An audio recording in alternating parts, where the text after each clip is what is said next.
नमस्कार, आदाब। मैं नाज़िम नकवी आपके समक्ष आपके साथ। दोस्तों, आज बड़े दिनों के बाद हाजिर हुआ। कुछ ऐसी बिजीनेस थी जिसकी वजह से मैं वीडियो कर नहीं पा रहा था। आज जिस विषय पर आपसे बात करनी है उसके लिए पहले एक कविता, गौतम बुद्ध नगर उत्तर प्रदेश के रहने वाले कवि मुकेश निर्विकार की। इसका शीर्षक है अभिनय। इस कविता की संवेदनाओं से, इसके जज्बात से मुलाकात कीजिए, फिर हम अपनी बात रखते हैं। मुकेश की कविता कुछ यूं शुरू होती है कि वो आई ससुराल से, 100 जख्म सीने में दबाए, अनगिनत शिकवा शिकायत लिए। पीहर में उसने बीमार बाप देखे, मुरझाई माँ देखी, बेरोजगार भाई देखा, दरवाजे पर साहूकार की धमकियां सुनी। आज वो जा रही है वापस अपनी ससुराल, अपने चेहरे पर जबरन मुस्कान बिखेरे। इस कविता में बेरोजगार भाई तो है जो हमारा आज का विषय है, लेकिन जो माहौल है कविता का वो नहीं है जो उसे होना चाहिए। वो जबरन ज़बरदस्ती मुस्कुराने की कोशिश कर रहा है। ऐसा ही माहौल इस समय देश का है और इसकी धुरी में है देश के 66% युवा जो 35 साल से कम उम्र के हैं, जो बेरोजगारी की मार झेल रहे हैं।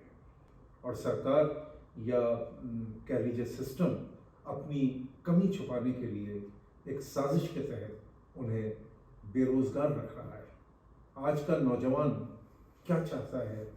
इस सवाल का जवाब ये है कि वो दुनिया बदल देना चाहता है, वो अपने हालात बदलना चाहता है। उसको पता है कि उसके सामने रेलेवेंट इश्यूज क्या हैं, प्रासंगिक मुद्दे क्या हैं जो उसको और उसकी दुनिया को इफेक्ट करते हैं, उस पर असर डालते हैं। लेकिन उन्हें ये नहीं पता है कि इनको डील कैसे किया जाए, इनका समाधान कैसे निकाला जाए, क्योंकि वो बेरोजगारी की मार झेल रहे हैं।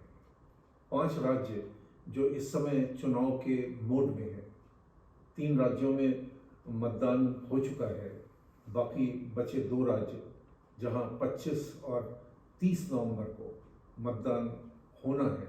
इन राज्यों में बेरोजगारी के आंकड़े क्या हैं? इनमें नंबर 1 पर है तेलंगाना, जहां 15% से ज़्यादा बेरोजगारी है। दूसरे नंबर पर राजस्थान है, जहां 12.5% की बेरोजगारी है। तीसरे नंबर पर है मिजोरम, जहां 12% से थोड़ा ही कम बेरोजगारी है। ये सरकारी आंकड़े 2022 और 23 के हैं। कल पीलीभीत से बीजेपी सांसद वरुण गांधी ने अपनी ही सरकार को घेरे में लेते हुए क्या कुछ कहा। आपको बताता हूं वास्तविकता क्या है कि जो पैसे बचेंगे वो फिर चुनाव में आटा, दाल और चना बांटने में खर्च किए जाएंगे। ये सच्चाई की बात है। मैं कभी मजाक में एक शेर सुनाता हूं कि तेरी मोहब्बत में हो गए फना, तेरी मोहब्बत में हो गए फना, मांगी थी नौकरी मिला आटा दाल चना।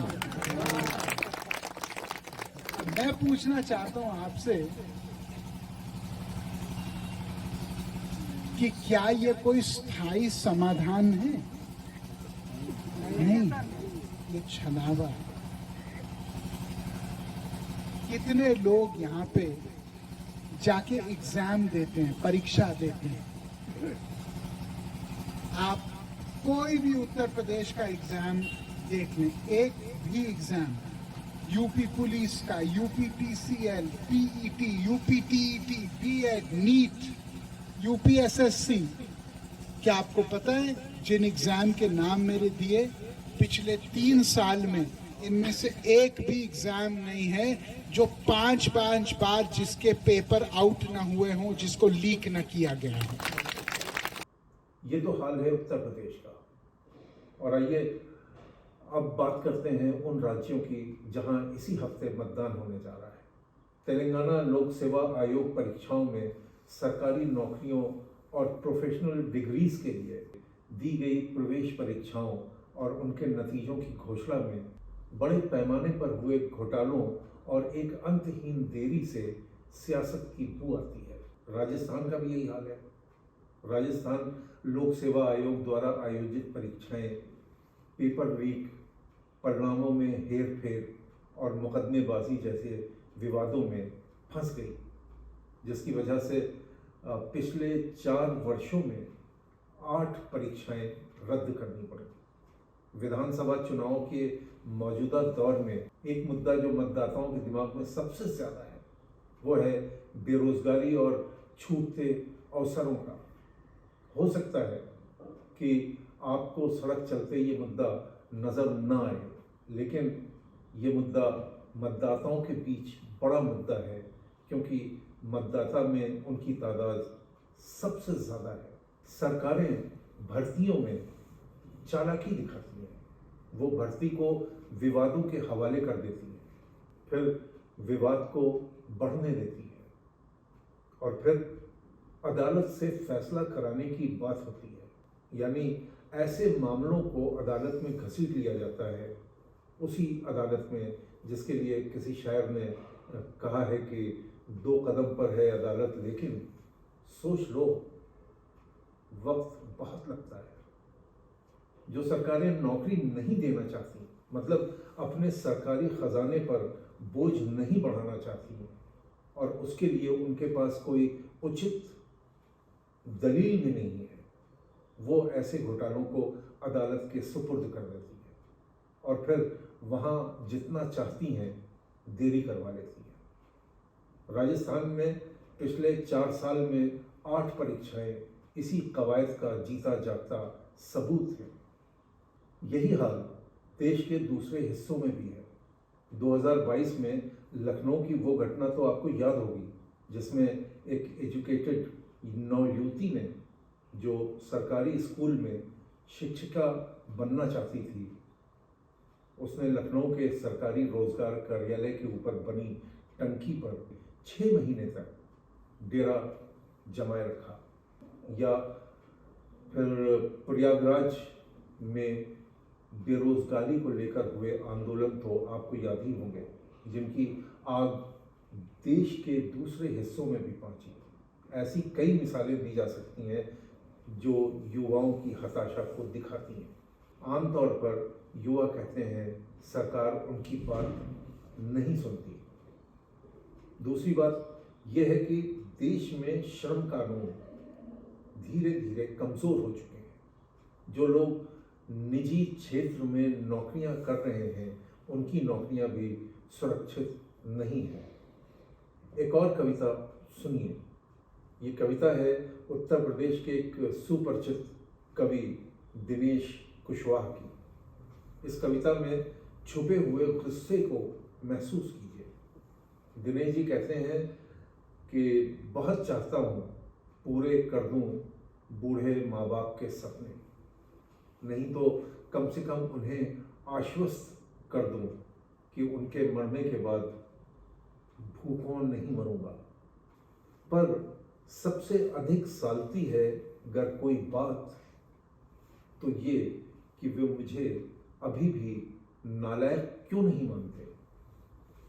अभी तो मैं जवान हूँ, मुझे भी आते हैं सतरंगी सपने, पर जब देखता हूँ धीरे धीरे बुझ रही हैं पिता की आंखें, तो मुझे अपने रंगीन सपनों से वितृष्णा होने लगती है।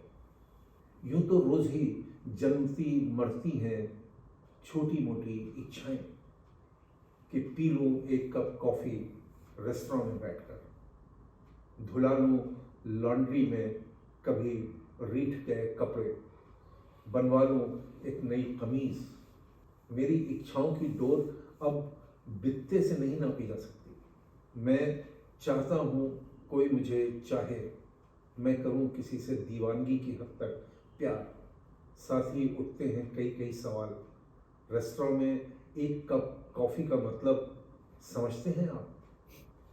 और मेरी आंखों में आलू की पीली तरकारी फैल जाती है। एक उपहास, किसी से दिल लगाने का मतलब समझते हैं आप?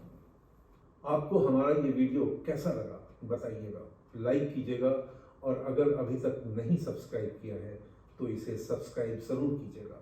और हाँ, याद रखिएगा, फ्यूचर उन्हीं का होता है जिन्हें अपनी क्षमता पर, अपनी ताकत पर, अपने हौसलों पर भरोसा होता है। एक नए वीडियो के साथ फिर मिलेंगे, तब तक के लिए आदाब, नमस्कार।